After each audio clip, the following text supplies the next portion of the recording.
Shalom. Renungan kali ini berjudul Penebusan dan Penyucian, bagian 5, oleh Evangelis Lokamanya Prawiro. Mari kembali pada ayat Wahyu 12 ayat 11. Dan mereka mengalahkan dia oleh darah anak domba dan oleh perkataan kesaksian mereka, karena mereka tidak mengasihi nyawa mereka sampai ke dalam maut. Kesimpulan yang kita capai adalah kita bisa membuat aplikasi praktikal dari pernyataan itu dengan cara kita mengalahkan Satan ketika kita bersaksi secara pribadi apa yang firman katakan darah lakukan buat kita. Ada 3 elemen dalam pernyataan itu: firman, darah, dan kesaksian kita. Kesaksian kita adalah hisop yang mentransfer darah dari bejana tanah liat ke tempat di mana kita hidup. Kita akan mempelajari 7 kali kuasa darah. Kita akan mempelajari 7 cara kita bisa mengaplikasikan darah Yesus dalam hidup kita, seperti diungkapkan dalam kitab suci. 7 ini definitif, dalam arti ketika kita memilikinya, kita memiliki kebenaran sentral mengenai darah. Dipercikan 7 kali dan 7 cara kerja. Tujuan kita belajar apa yang darah lakukan sesuai firman Allah. Kecuali kita tahu apa yang firman ajarkan mengenai darah, kita tidak bisa bersaksi. Kita harus mengenal firman. Kita akan mulai dengan aplikasi pertama yang adalah penebusan. Menebus berarti membeli kembali. Kita sudah menjual diri kita dengan dosa kita kepada Satan dan diekspos untuk dijual dalam pasar perbudakan Satan. Yesus berjalan ke dalam pasar dan membayar harga untuk membeli kita kembali dari tangan Satan. Itu penebusan. Untuk mengerti penebusan lebih jauh, mari lihat Efesus 1 ayat 7. Ini satu dari kalimat panjang Paulus. Karenanya kita tidak akan membahas semuanya, hanya bagian-bagian yang berkaitan dengan penebusan. Sebab di dalam Dia atau di dalam Kristus dan oleh darahnya, kita beroleh penebusan, yaitu pengampunan dosa menurut kekayaan kasih karunia-Nya. Kita memiliki penebusan melalui darah Yesus. Ketika kita dalam Kristus, apakah kita mengerti implikasinya? Kita harus dalam Kristus untuk mendapatkan penebusan. Faedah lain dibeli bagi kita dengan darah Yesus adalah pengampunan dosa-dosa kita. Bandingkan apa yang Yesus katakan pada makan malam terakhir dalam Matius 26 ayat 28. Sementara ia memberi cawan yang adalah lambang darahnya. Ia berkata, "Sebab inilah darahku, darah perjanjian yang ditumpahkan bagi banyak orang untuk pengampunan dosa." Demikian pula Ibrani 9 ayat 22 berkata, "Tanpa penumpahan darah tidak ada pengampunan." Jadi, darah Yesus dicurahkan agar dosa kita bisa diampuni. Kita perhatikan dalam Efesus 1 ayat 7 yang dikutip di atas bahwa Paulus membuat 2 kebenaran ini sama besar: penebusan melalui darahnya dan pengampunan dosa-dosa. Sangat penting untuk kita mengerti bahwa kita hanya memiliki hak legal penuh penebusan sejauh mana dosa kita diampuni. Jika semua dosa kita diampuni, kita memiliki hak total penebusan. Namun jika ada dosa apapun dalam hidup kita yang belum diakui dan belum diampuni, dalam bidang itu kita tidak memiliki hak legal penuh penebusan. Satan masih memiliki klaim dalam bidang itu. Kita sudah melihat kerja langsung kebenaran ini sering sekali dalam pelayanan pelepasan. Jika Satan memiliki klaim absah, ia tidak akan menyerahkannya. Kita bisa berteriak di mukanya, kita bisa puasa seminggu, kita bisa melakukan semua untuk membawa kebebasan. Namun situasi tidak akan berubah dan musuh akan tetap tinggal karena ia memiliki hak legal yang masih belum diselesaikan dalam bidang itu. Bidang lain yang sangat umum di mana orang-orang percaya memberi setan klaim legal untuk tinggal dalam hidup mereka adalah kegagalan mereka mengampuni orang lain. Dalam doa Bapa kami, Yesus mengajarkan kita bahwa kita diampuni Allah dalam ukuran yang sama di mana kita mengampuni orang lain. Dan ampunilah kami akan kesalahan kami, seperti kami juga mengampuni orang yang bersalah kepada kami. Matius 6 ayat 12. Kita tidak berhak mengklaim pengampunan dari Allah di atas ukuran di mana kita mengampuni orang lain. Karenanya, jika ada siapapun yang kita tidak ampuni, dalam ukuran itu demikian pula kita tidak diampuni Allah. Sebagai akibat, bidang yang tidak diampuni itu dalam hidup kita adalah bidang di mana setan masih memiliki klaim legal. Lakukan apa yang kita mau. Kita tidak bisa mengusir dia sampai kita sudah mengampuni siapapun yang perlu kita ampuni. Kita bisa minta semua pendeta berkhotbah untuk kita dan berdoa untuk kita. Namun kita tidak akan mengusir setan karena ia tahu ia memiliki klaim legal. Satu fakta untuk diingat mengenai setan adalah ia ahli hukum dan ia mengetahuinya. Meski demikian, firman Allah menawarkan kita pengampunan dosa total. Sangat penting kita berpegang pada pengampunan total dan tidak meninggalkan dosa apapun yang belum diampuni. Satu dari pelayanan besar Roh Kudus melalui firman membuat setan marah pada kita. Banyak orang memiliki damai sebelum dibaptis Roh Kudus. Itu tidak mengherankan, karena jika mereka memiliki roh-roh jahat dalam mereka yang belum dilepaskan, maka akan ada konflik yang tidak pernah ada di sana sebelumnya. Roh Kudus akan memaksa musuh keluar ke tempat terbuka. Itu tepatnya kenapa beberapa orang tidak suka agama yang memiliki fokus pada Roh Kudus. Kenapa? Karena mereka lebih suka menyimpan musuh dan tampak terhormat daripada mengusirnya keluar ke tempat terbuka dan bertingkah seperti binatang. Mereka lebih memilih wajah agamawi dan tetap terhormat di depan orang-orang daripada kedengaran bersendawa atau meludah atau menjerit dengan suara keras sementara Roh Kudus bergerak masuk dalam mereka, memaksa musuh keluar ke tempat terbuka. Orang-orang yang sedang dilayani pelepasan harus membuat pilihan antara martabat atau harga diri mereka di satu sisi dan dilepaskan di sisi lain. Biarlah kehilangan harga diri untuk sementara dan pilih kelepasan, karena martabat mereka akan kembali kemudian. Namun jika mereka bertahan dengan harga diri mereka, semua yang mereka lakukan hanya menutupi hadirnya musuh dalam hidup mereka. Setan lebih senang ditekan daripada diusir keluar. Diberi pilihan, itu yang ia pilih.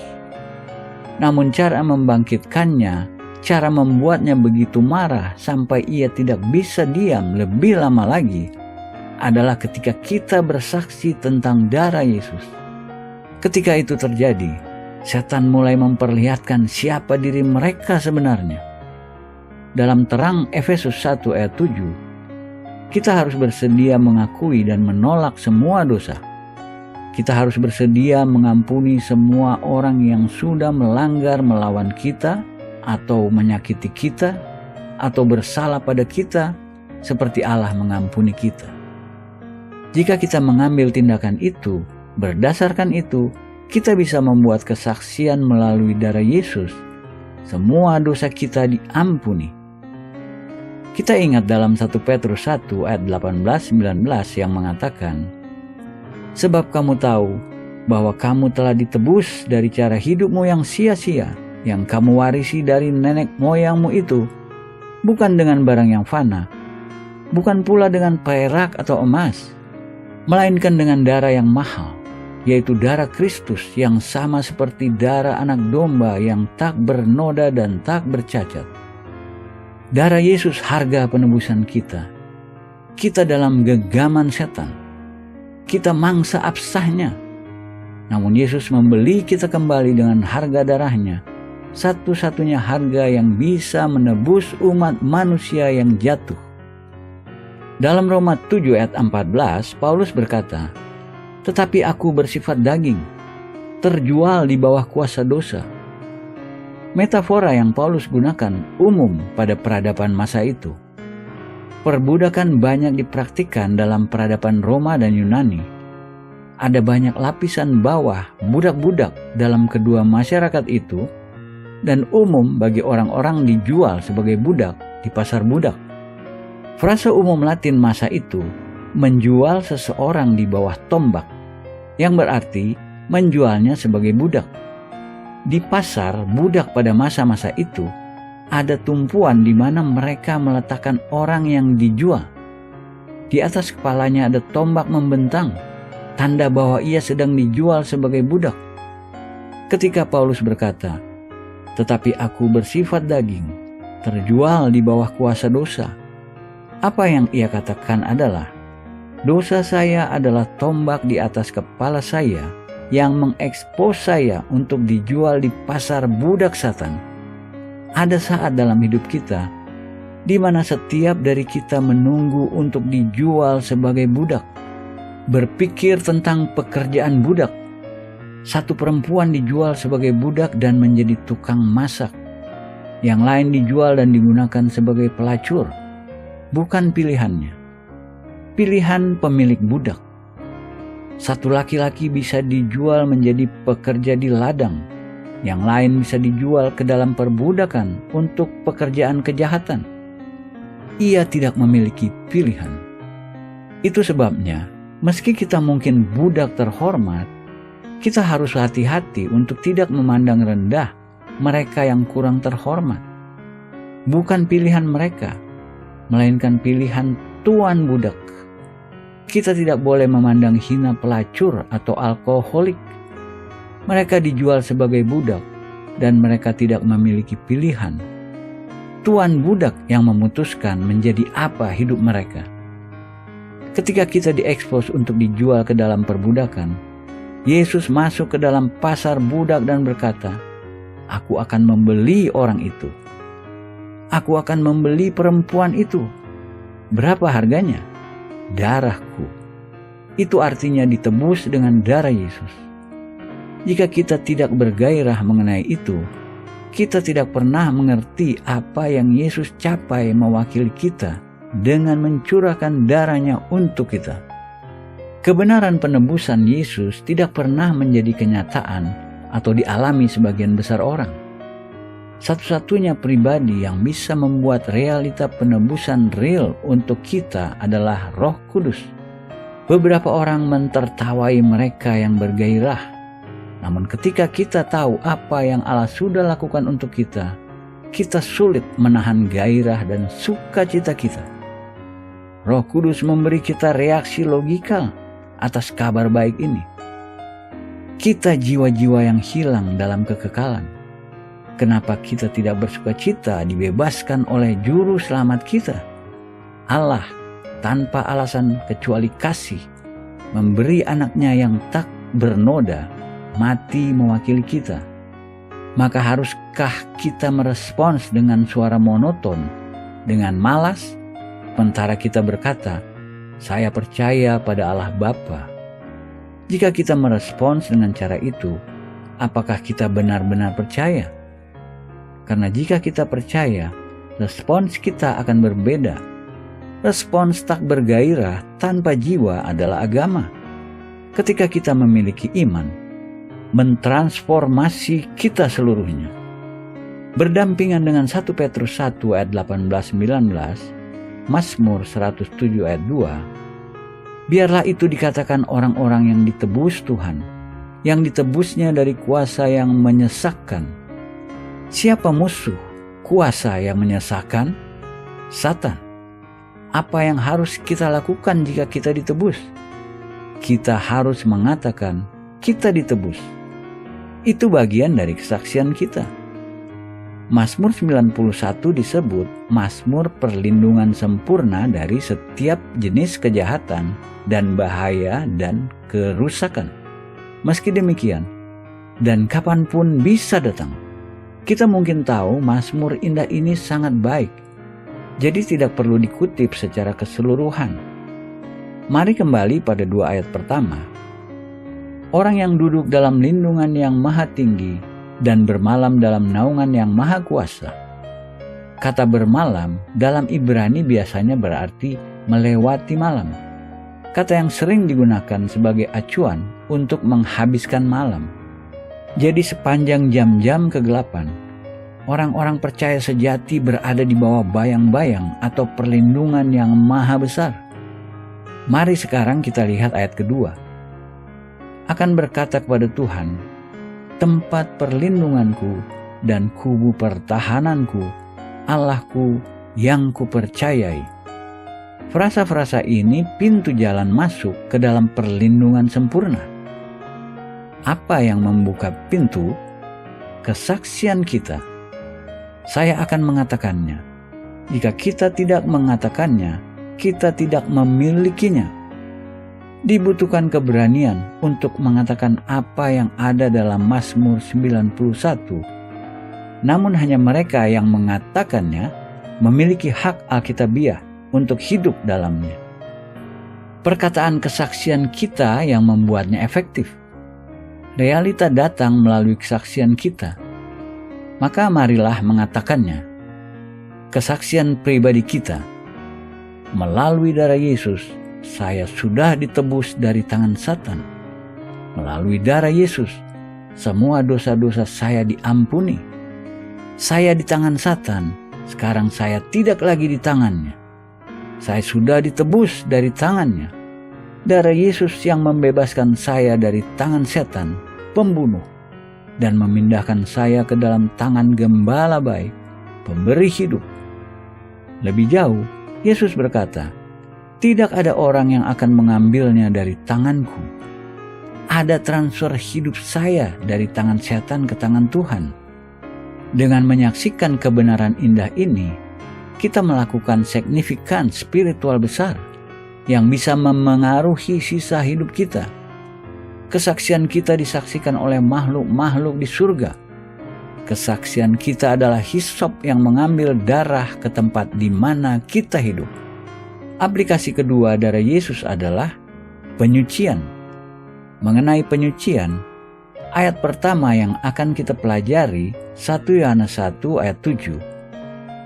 Tetapi jika kita hidup di dalam terang sama seperti Dia ada di dalam terang, maka kita beroleh persekutuan seorang dengan yang lain, dan darah Yesus, anaknya itu, menyucikan kita daripada segala dosa. Dalam ayat ini, penting melihat ada 3 kata kerja yang sedang berlangsung. Continuing present tense. Untuk menekankan poin itu, kita bisa parafrasa ayat tersebut sebagai berikut. Jika kita terus berjalan dalam terang, kita terus memiliki persekutuan satu sama lain, dan darah Yesus terus menyucikan kita. Kata jika dalam ayat ini membuat jelas semua hasil-hasil yang dijanjikan bersyarat.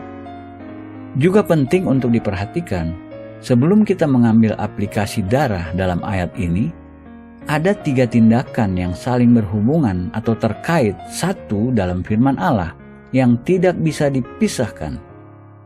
3 tindakan ini adalah berjalan dalam terang, persekutuan satu sama lain, dan penyucian oleh darah. Banyak orang yang mengklaim penyucian dan perlindungan darah, namun tidak memenuhi syarat-syarat yang memberi mereka hak untuk menerima penyucian dan perlindungan. Penyucian melalui darah Kristus adalah akibat memenuhi syarat jika kita berjalan dalam terang seperti Ia dalam terang, maka 2 hasil mengikuti. Bukan 1, namun 2. penyucian darah hasil kedua. Hasil pertama adalah memiliki persekutuan satu sama lain. Hasil kedua, darah Yesus menyucikan kita dari semua dosa. Secara logika, jika kita tidak dalam persekutuan, suatu bukti kita tidak berjalan dalam terang. Sebaliknya, jika kita tidak berjalan dalam terang, berarti kita tidak bisa mengklaim penyucian darah Yesus. Pada akhirnya, kita sampai pada kesimpulan, jika kita di luar persekutuan, kita di luar terang. Dan jika kita di luar terang, darah tidak menyucikan kita. Satu dari prinsip-prinsip paling penting, darah Yesus menyucikan hanya dalam terang. Banyak orang Kristen membohongi diri mereka mengenai hak mereka atas akses pada darah. Meski mereka terus mengutip bagian terakhir dari 1 Yohanes 1 ayat 7, mereka tidak pernah memenuhi syarat yang dinyatakan dalam jika. Kita harus berjalan dalam terang seperti Ia dalam terang. Bukti kita berjalan dalam terang, pertama dan terpenting, kita memiliki persekutuan satu sama lain. Di luar persekutuan, di luar terang. Di luar terang, tidak lagi di bawah penyucian darah.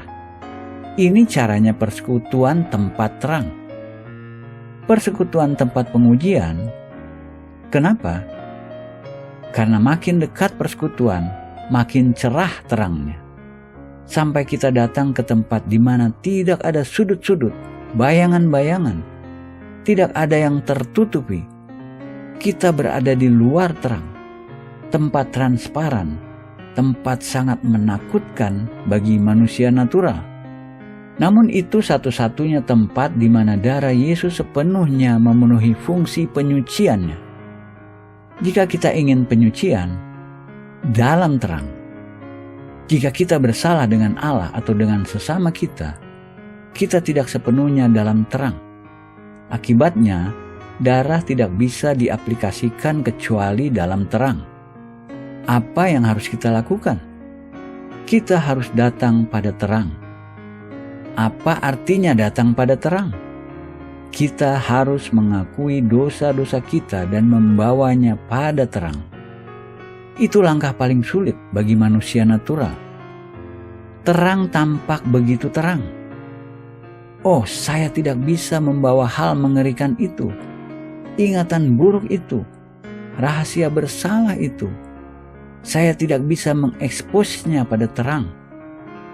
Manusia natural takut padanya. Namun, kebenarannya, ketika kita sampai pada terang, ketakutan manusia natural hilang. Kenapa? Karena darah menyucikannya. Sedihnya, jika kita tidak membawanya pada terang, kita menyimpannya. Darah hanya beroperasi dalam terang. Ketika kita bermeditasi pada penyucian darah Yesus, kita perlu berpikir sesuatu yang berkelanjutan dan lengkap sempurna. Ini bagaimana kita bisa bersaksi atas kebenaran kuasa penyucian darah Yesus. Ketika saya berjalan dalam terang, darah Yesus menyucikan saya, sekarang dan terus-menerus dari dosa.